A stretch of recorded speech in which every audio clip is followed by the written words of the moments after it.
Hey guys, and welcome back to the channel. Ty here, and today I'm going to be transforming my walk-in closet from this guy to this guy. And we're going to be doing that using the IKEA PAX system. Now the PAX system is one of the most affordable and DIY friendly ways to build your closet yourself. The other option will be to bring in a custom finisher in here, and that will cost a fortune.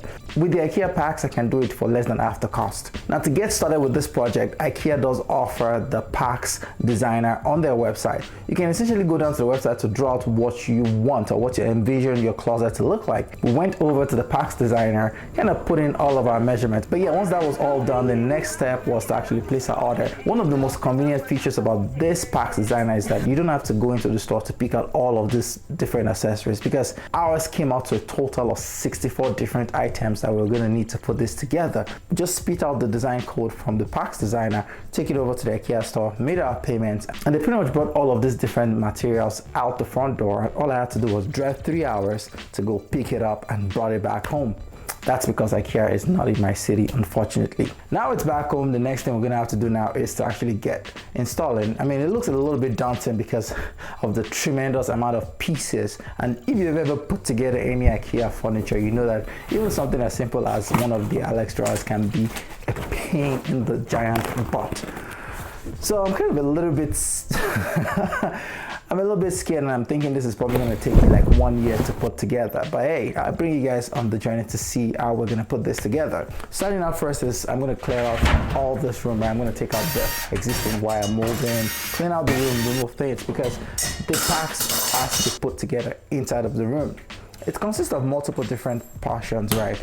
You can either get the frame in 100 centimeters, 75 or 50. So depending on how wide or small you want to go.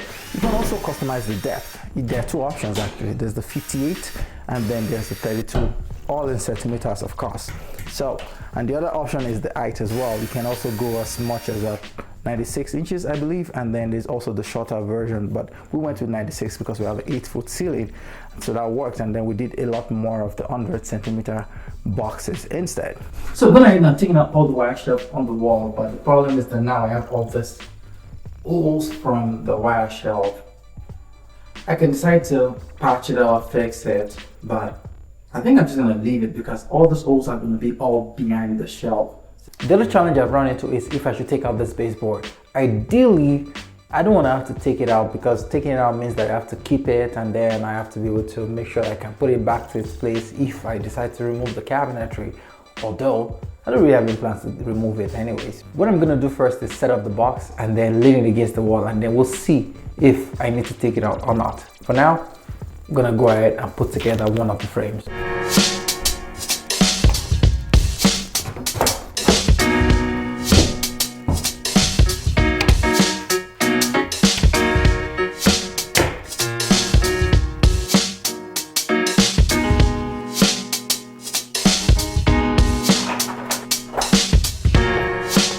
So I've gone ahead and put together a partial frame structure of these boxes. If you look right up here, you can see that there is no top portion. However, I've gone and put together the bottom half of this. Now this is to allow me to kind of, position things around this room, make sure that things fit exactly as I expect it to be. And if I need to take things down and pack it back in the box and return it, I can easily do that with just this frame. Because the next step is going to involve me bolting all of this to the wall using the bracket. And once you start to bolt things to the wall, that means you're looking towards more permanency. So I want to make sure that things are all good.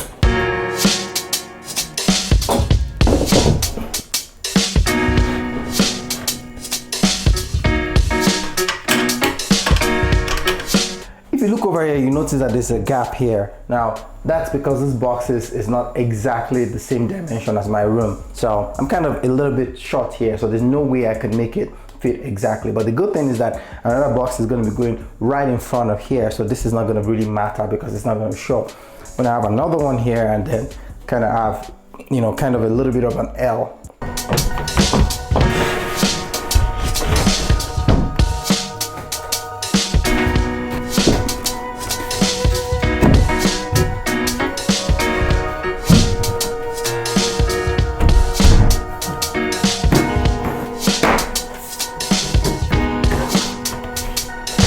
just ran into a little bit of a problem right here. The IKEA designer did not account for the drawers having to pull open, and this would be an obstruction. So we're gonna have to change the design up a little bit here. And that's kind of weird because I thought the IKEA designer would know that there's drawers on there. That's why I put this way. Like when I put the drawers there, it let me, and when I put this here, it let me. So I thought it was gonna actually just be intuitive enough and just know, but oh well. So I think what we can do is we can move this around. So move this inside and move that one outside, right? Okay, yeah. But the only problem with that is now it's gonna block because right there we have the motion sensor smart switch there. So it's gonna block the switch and effectively make the switch not work. But what I can do is I'm gonna change that switch to a different type of switch. I'll put a smart switch and then have a motion sensor kind of separate from the switch. So that's gonna be I'll change that to like the Eve smart switch and use a motion sensor that's separate. So that should kind of solve that problem.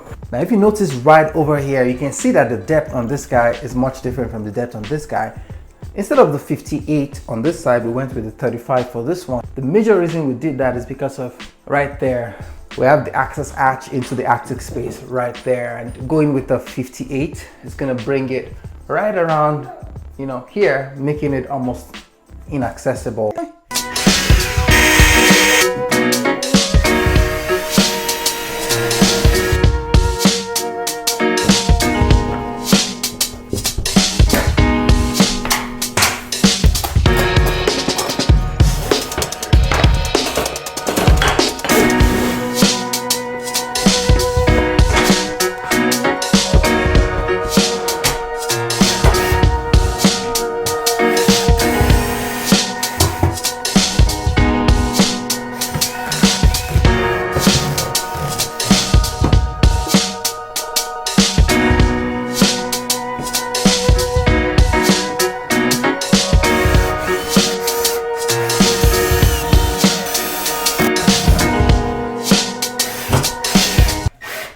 The next thing I'm going to be doing is replacing my wife's makeup table.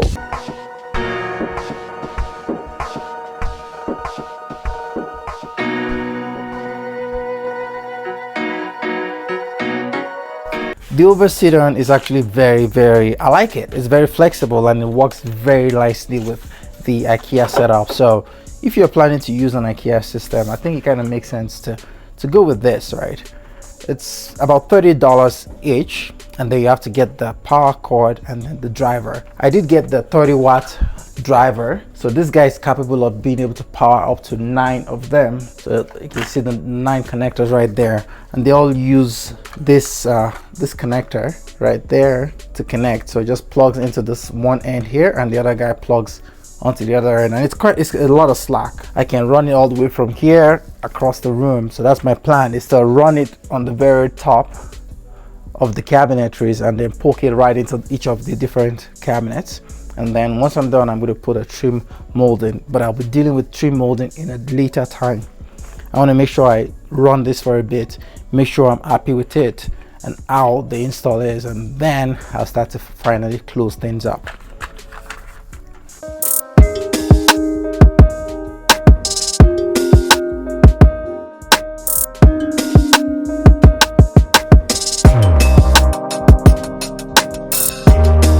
But let me tell you how I dealt with my lighting situation here. Like I said, I went with the Zemismart Matter Smart switch, so it's kind of a 2-in-1. So what I did was I ran an outlet to the very top there. That outlet is powered by the smart switch that's down here. So I kind of, took out the electrical boxes, ran the cable through the wall, and then punctured it on the top to bring it out there. I'm going to leave that right tucked in at the very top of the cabinetry, and then close it up with the trim or the crown molding when I get to that part. But now that allows me to be able to power it up, plug in my driver in there, and then I can run all the cables across the top into each of the individual cabinetries. With technology, you always want to have physical control, and that's one thing I've accounted for in this space. Now, the IKEA driver uses Zigbee, so which means that you can connect it to any Zigbee smart hub. So I have the smart things hub, so I was able to connect this to smart things so I can control the brightness, so I can dim it, I can, you know, increase the brightness, adjust the brightness using my smart things app, and then I can integrate that into, you know, Home Assistant, and then add that into HomeKit and other platforms. But then I also have physical control, because with this will require, you know, having the app. But IKEA also sells like they have like buttons that you can buy to pair with this, but I don't need that. So if you look over here, I can turn it on right there. That's using one of the switches, on, off. I cannot do dimming and all of that stuff, but at least I still have physical controls. The second switch on the Zemismart controls the overhead lighting, just like that. Physical control is taken care of, but the Zemismart again is Matter compatible, so which means you can use it with Samsung Smart Things, Home Assistant, the car, basically any platform that supports Matter. And then I'm going to pair it up with this guy. Now this is a ThirdReality. It's a basic PIR motion sensor. It uses Zigbee. I'm going to also connect this to my Samsung Smart Things hub, and then I'm going to put this in this room, and then this will actually control the lighting in here. Let's talk automation. This closet isn't just organized, it is smart. To make everything super convenient, I set up a series of automations to control the lighting. First, I used an external motion sensor to turn on all the lights as soon as I enter. Originally, I planned to rely on the IKEA over-sedan lights built-in motion sensors, but it turned out to be a bit inconsistent. Plus, in auto mode, each light only comes on when it detects movement nearby, which didn't quite fit the vibe I was going for. With the external sensor, every light turns on at once, making the whole space bright and functional right from the start. For extra flexibility, I also added a flick button right by the makeup area. Since the wall switch for the overhead lighting ended up behind the cabinet, the flick button lets my wife turn the overhead lights on and off on demand, right within reach. This way, she has full control over her lighting, especially when she needs a little extra brightness while doing her makeup. The cabinet lighting itself is fully automated with a ThirdReality motion sensor, so it only turns on when someone is inside the closet and shuts off after 3 minutes when no motion is detected. Everything here is managed through Home Assistant, so it all works seamlessly together, making this closet not just organized, but truly smart and convenient. One of the extras I've added is this pull-down closet rod rack, which has been a really practical addition. Well, almost. My wife needs a step stool to reach her clothes, so I swapped out one of the standard rods for this telescopic pull-down version. It uses a pneumatic system and can adjust up to 48 inches wide, making it perfect for bringing her clothes down to an easy-to-reach level. The package includes mounting screws, with room for 12 screws on each side to ensure stability. However, I swapped out the included screws for longer ones to provide an even better support. The catch is, this system can only hold up to 10 kilograms. When the weight is within the limit, it pulls down smoothly and retracts with a gentle push. But my wife's clothes, well, they quite exceed this limit, so I'm kind of debating whether to remove it or to keep it until I find something with a higher weight capacity. I really love the concept, so I'm kind of hesitant to give up on it right now. Another addition is this valet rod, which is simple but super useful. When extended, this 10-inch rod becomes the handy staging area for hanging clothes while deciding on outfits or steaming wrinkles. When I'm done, I just slide it right back in, out of sight and out of the way. It is a small addition, but it makes a big difference. Since tech has made its way into every part of our lives, watches need charging too. I run a charging cable for my wife's Apple Watch directly into the section of the closet designated for watches and accessories. A few months ago, my son took my Apple Watch from my nightstand and I still haven't been able to find it anywhere in the house. To prevent that from happening again, we decided that all watch charging happens right here in the closet, next to other watches that don't need charging. Once I eventually find my watch, I add a charging cable to my accessories compartment as well. This setup keeps things organized and ensures no more misplaced gadgets. Our closet has a window, and with new neighbors moving in soon, privacy has become a priority. To address this, I installed a smart blind. It can be opened or closed using voice commands, an app, the custom dashboard I created using Home Assistant specifically for this space, or any of our iOS devices through the Apple Home app. For Android users, it is accessible via Google Home or the SmartThings app. The dashboard allows me to control both the smart blinds and the closet lighting seamlessly, while the platform agnostic setup ensures everything works smoothly no matter the device of choice.